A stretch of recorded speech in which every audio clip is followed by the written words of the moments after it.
हरे कृष्णा। आज मैं आपको थोड़ा सा अपने बारे में बताना चाहूँगी।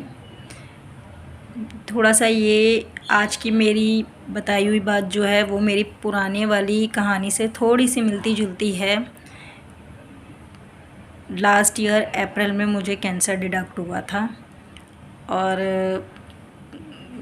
बहुत पेन में थी मैं, बहुत ही ज़्यादा पेन में थी। लेकिन बोलते हैं कि कैंसर भी एकदम से नहीं पता लग पाता। फर्स्ट स्टेज में तो शायद डॉक्टर्स को भी नहीं पता लग पाता सही से कि कैंसर है। बताते हैं कि कैंसर भी स्टेप बाय स्टेप जो है अपना काम करना स्टार्ट करता है। जैसे स्टार्टिंग में फ़ीवर होना, कोल्ड कफ़ होना, बाल झड़ना, वीकनेस होना बॉडी में, लेज़ी हो जाना, पहले जैसा बॉडी वर्क नहीं कर पाती है। तो मेरे साथ भी यही हो रहा था पिछले कुछ महीनों से। पर फरवरी तक आते आते मेरा पेन स्टार्ट हो चुका था। लेकिन ये था कि मैंने फरवरी निकाला, मार्च निकाला, लेकिन मेरी कंडीशन डे बाय डे ख़राब ही होती जा रही थी। और पर मैं अप्रैल में एडमिट हुई और फिर जाके मेरा कैंसर जो है डिटेक्ट हुआ कि मुझे कैंसर है।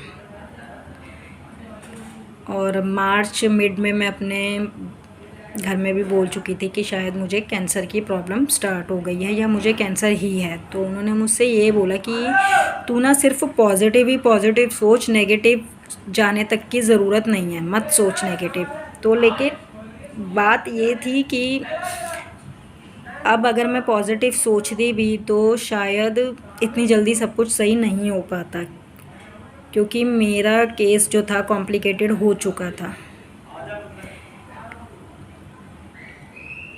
फिर मेरे फैमिली वालों ने बहुत मुश्किल से मुझे बताया कि मुझे ये प्रॉब्लम है। तो मैंने बहुत ही स्माइल करके उनको बोला कि ये बात तो मैंने तुमसे कही थी। तो उनके पास अगला वर्ड नहीं था मुझे बोलने के लिए। तो उन्होंने कहा ठीक है, तुझे पता था या पता है भी, तो पर अब जो है वो क्लियर हो चुका है कि कैंसर ही है। कोई ऑप्शन नहीं था। फिर मुझे एक हॉस्पिटल से दूसरे हॉस्पिटल एडमिट करवाया गया, पर मेरे को कोई भी ट्रीटमेंट काम नहीं कर पा रहा था। डॉक्टर्स अपनी तरफ से पूरी कोशिश कर रहे थे, पर कोई भी ट्रीटमेंट मेरी बॉडी को नहीं लग रहा था। मैं बहुत तड़पती थी। मेरे घर वाले भी बहुत परेशान रहते थे और मुझे जितने मेरे रिलेटिव्स देखने आते थे तो वो भी नहीं देख पाते थे मुझे। एक बार मेरे रिलेटिव्स ने मुझसे बोला कि आप इतनी पूजा पाठ भक्ति करते हो तो फिर आपके साथ ये प्रॉब्लम कैसे हो गई।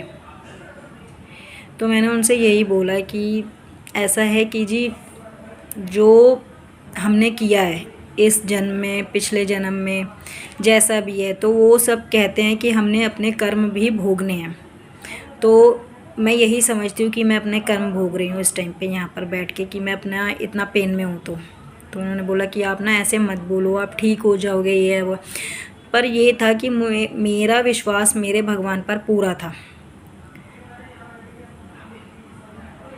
मेरे ब्रदर ने भी एक बार रोकर बहुत ज़्यादा, मतलब उसके भी बहुत ज़्यादा आंसू आ चुके थे, तो उसने भी मुझसे बोला कि उससे जब बर्दाश्त नहीं हुआ तो उसने मुझसे ये बोला कि तू कब घर चलेगी, कब हम तेरे हाथ की रोटियां खाएंगे। तो मैंने उसको ये बोला था कि मैं घर चाहूँगी, मैं तुम्हें रोटी भी खिलाऊँगी, बस शायद अभी मेरी कंडीशन बढ़ चुकी है तो मुझे शायद अभी 2-3 महीने का टाइम चाहिए ठीक होने के लिए प्रॉपर।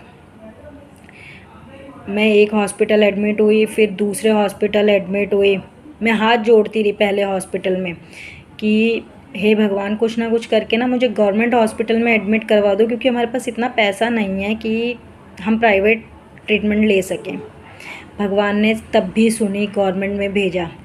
गवर्नमेंट में गए तो कंडीशन बहुत कॉम्प्लिकेटेड होती जा रही थी। मुझे फ़र्स्ट कीमो तक मिल चुका था, पर मैं ठीक होने पर नहीं आ रही थी कि शायद बढ़ चुका था मेरा केस। पर एक रात मैं बहुत ज़्यादा जब पेन में थी तो मैंने प्रेयर करी कि हे भगवान, ऐसी क्या गलती हो गई मेरे से कि मैं इतने पेन में हूँ। ठीक है, अगर मैं पेन में भी हूँ ना तो आप ना प्लीज़ मुझे अपने पास बुला लो। मैं पेन नहीं ले पा रही है बहुत पेन में हूँ, तो नहीं बर्दाश्त हो पा रहा बिल्कुल भी। फिर मैंने राधा रानी जी को याद किया और उनसे बोला कि हे राधा रानी, क्या तुम्हारे पास एक ही काली कमली थी जो तुमने श्री कृष्ण को ओढ़ दी? उसके बाद तुम्हारे पास कोई काली कमली नहीं है?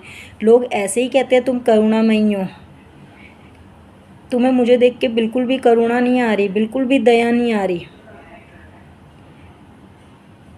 फिर मैंने उनसे कहा मैं हाथ जोड़ती हूँ, देखो लेना है अपने पास तो मुझे ले लो, और अगर ठीक करना है तो ठीक कर दो। मेरे पास भी आकर मुझे अपनी काली कमली उड़ा दो ताकि मैं भी ठीक हो जाऊँ, और अगर ठीक नहीं करना तो मुझे अपने पास बुला लो। 5 या 10 मिनट लगे होंगे और मेरी तबीयत ज़्यादा ख़राब होनी स्टार्ट हुई, मुझे वॉमिटिंग जैसा लगने लगा। मैंने अपने ब्रदर से बोला कि मुझे वॉमिटिंग हो रही है, वो मुझे वॉमिटिंग करवाने लगा, और इतने में ही मैंने उससे ये कहा कि मुझे बहुत ज़्यादा ठंड लग रही है, क्योंकि वो हॉस्पिटल पूरा सेंट्रलाइज एसी था। तो मैंने उससे कहा कि मुझे बहुत ज़्यादा ठंड लग रही है। इतने में ही उसने फटाफट से जो है एक बेडशीट ली और मेरे ऊपर फटाफट से ओढ़ दी पीछे से। उसने मुझे फटाफट से ओढ़ी। तो उस टाइम पे मुझे ये नहीं था कि मुझे मेरे ब्रदर ने ठंड से बचाने के लिए जो है ये बेडशीट की है। उस टाइम पे मेरा ध्यान बिल्कुल सिर्फ़ और सिर्फ जो था राधा रानी जी पे था कि ये मेरा ब्रदर नहीं था, ये राधा रानी ने ही आकर मुझे जो है कमली उड़ाई है। और इतना विश्वास हो गया था कि अब जब कल सुबह मैं उठूँगी और मेरे डॉक्टर्स आएंगे तो जो मेरा ट्रीटमेंट चलेगा और उससे मैं बिल्कुल ठीक हो जाऊँगी। वही हुआ, मेरा ट्रीटमेंट स्टार्ट हुआ और धीरे धीरे करके मैं बिल्कुल ठीक होती चली गई। और आज सितंबर चल रहा है, मुझे 1.5 साल हो चुका है और मैं बहुत अच्छी हूँ, बहुत अच्छी हूँ। सिर्फ़ किस लिए? भगवान का नाम ले लेके। हरे कृष्णा। जय जय श्री राधे, जय जय श्री राधे, जय जय श्री राधे।